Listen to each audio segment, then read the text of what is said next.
Kandungan hadis ini menjadi petunjuk yang pertama, khulukul muslim, pekerti orang Islam. Seberapapun ilmunya seseorang, seberapapun kedudukan sosialnya, tapi ketika tidak punya tata krama, tidak punya akhlakul karimah, hilang nilai kemanusiaan itu. Makanya Allah menyanjung baginda Rasul dengan wa innaka la'ala khuluqin adzim. Engkau adalah hambaku yang sangat tinggi budi pekerti. Jadi Rasulullah diangkat Rasul bukan karena pinter. Rasulullah diangkat jadi Rasul bukan karena apa, tetapi karena dimodali oleh khuluqun adzim. Apa dasar khuluqun adzim? Satu, asidku, jujur. Wah, ini berat jujur itu, masya Allah, beratnya minta ampun. Makanya orang kalau di pasar bisa jujur, wah itu pasti surga. Oh, kita tuh terbiasa, oh ini sudah ditawar orang sekian kok kamu nawar segitu. Nah, itu. Padahal belum. Nah, itulah ya. Enteng saja ngomong. Jadi wah tadi sudah orang nawar sekian. Kenapa? Memang kita terjebak oleh kebiasaan-kebiasaan yang seakan-akan tidak ada kaitannya dengan kehidupan akhirat. Jujur ini yang masya Allah. Lah Rasulullah punya itu.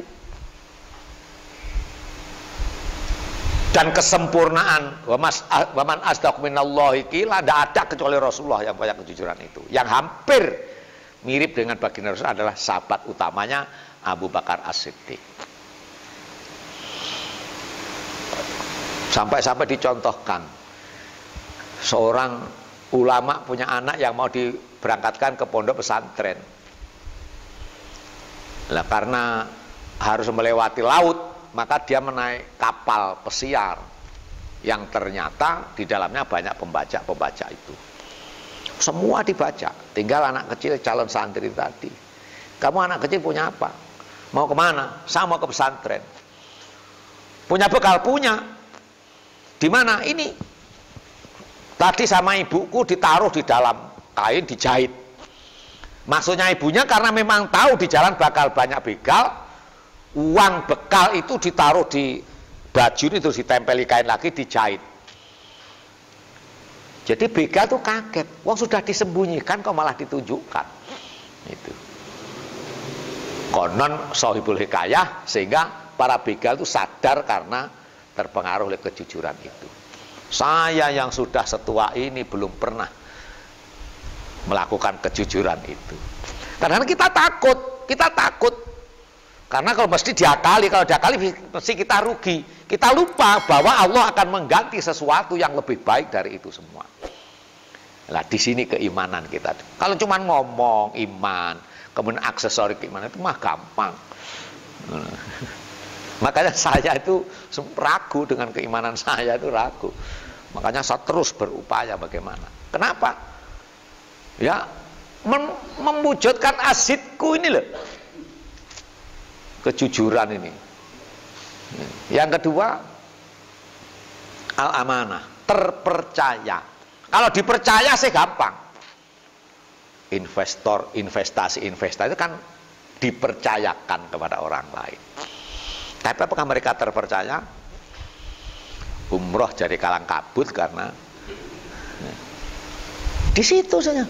Lu kalau cuman umroh haji itu gampang, itu hal fisik. Tapi terpercaya apa enggak? Ini. Jadi Ustadz, masya Allah, tapi bisa enggak terpercaya? Ini berat ini. Kalau dibikin berat, tapi kemudian kembali karena semuanya adalah kehendak Allah Subhanahu wa taala. Ya itu dah. Kita kembali kepada Allah, wasari'u ila maghfiratin. Jadi selalu beristighfar. Rasulullah itu satu-satunya manusia yang maksum. Artinya maksum dijaga oleh Allah dari berbuat salah. Itu kalau istighfar sebanyak 100 kali sehari semalam.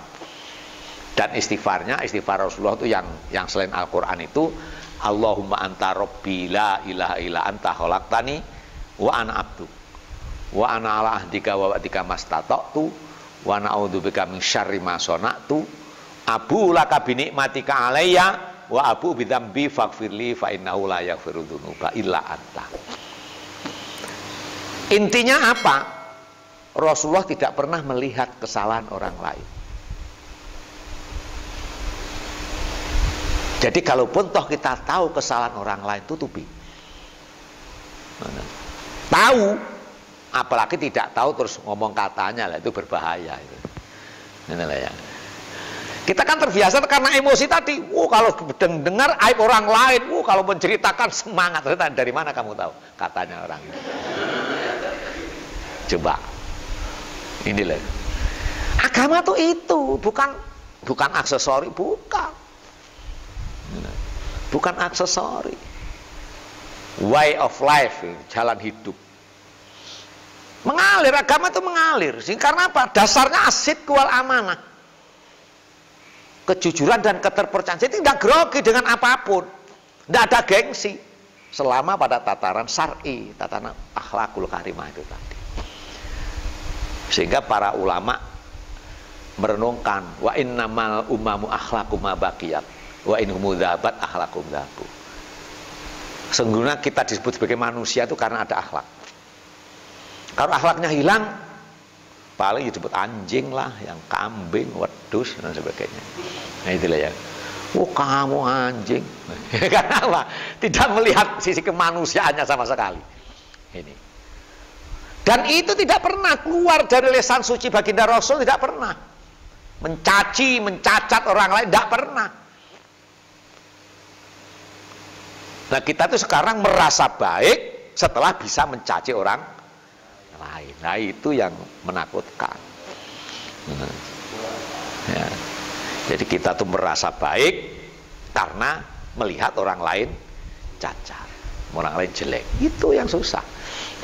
Dan itu semua, kita semua punya perasaan itu. Terus nanti membatasi, enggak mau sama itu saya itu. Itu apa? Sholat enggak mau ngaku Islam. Wah, ngomel sudah. Ngomel sudah.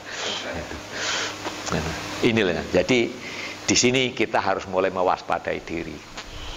Jadi wasari ila maghfiratin mir rabbikum wa jannatin ardha samawati. Enggak usah cari surga, disiapkan oleh Allah. Gitu loh. Perbaiki sesama manusia, enggak usah ngomong surga. Gerakan sholat subuh berjamaah biar dapat surga, percuma. Percuma. Karena nanti endingnya kan kamu dekat masjid kita ada gerakan jamaah subuh, kamu udah mau ikut. Ya. Kembalinya ini yang gak enak tuh kembalinya. Jadi anak muda-muda yang hijrah-hijrah sekarang ini kan begitu. Jadi malah yang kelihatan kejelekan orang. Hati-hati.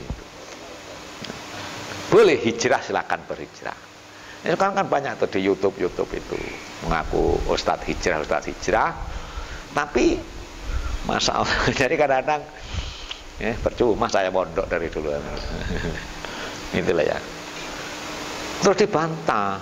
Orang baru berbuat baik terus dakwah tidak masalah. Bukan masalah dakwah dan tidak dakwahnya. Beloknya itu tadi yang menjadi masalah itu. Terus yang kelihatan kok aibnya orang lain itu kenapa?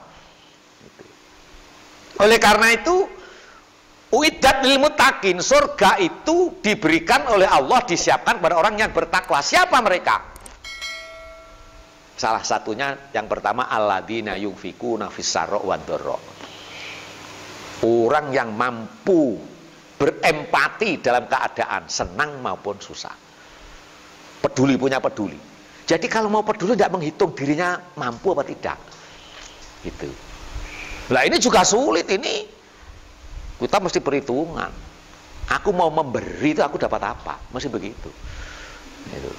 Aku mau menolong itu loh. Malah dia biarin. Naik motor ugal-ugalan biarin. Biar tahu rasa. Dia ngono malah kira-kira. Jadi kita itu pertimbangannya sangat pribadi. Makanya orang yang bertakwa itu orang yang sudah tidak berpikir tentang pribadinya. Tapi kuntum khaira ummatin ukhrijat linnas. Kita lahir ini untuk kebaikan orang lain. bukan kebaikan diri sendiri. Lo kalau kebaikan diri sendiri kan mah gampang. Asal jadi ustadz kemudian yang payap sana sini, macam ustadz terus udah orang baik ngomongnya. Gitu. Tapi apakah baik beneran? Nah itu loh. Ternyata di Indonesia semakin banyak ustadz semakin ribut kok itu. Yang demo-demo itu ustadz semua. Jadi ya saya cuma ketawa saja. Oh, saya belajar dari situ, saya belajar terus, ya Allah, belajar. Gitu ya. Bukan saya tidak berani demo, saya dulu jagonya demo, tapi kan ya karena gitu masalahnya. Gitu ya. Masih bujang itu pekerjaannya demo, memang hidupnya dari demo. Masalahnya. Satu, mampu tidak kita punya empati peduli kepada orang lain tanpa berpikir resiko pribadi. Bahasa Al-Quran fisarro wadorro, dalam keadaan gampang maupun sulit. Artinya sulit kita berpikir, oh ngaku aja belum mampu kok mikir orang lain, makanya gitu.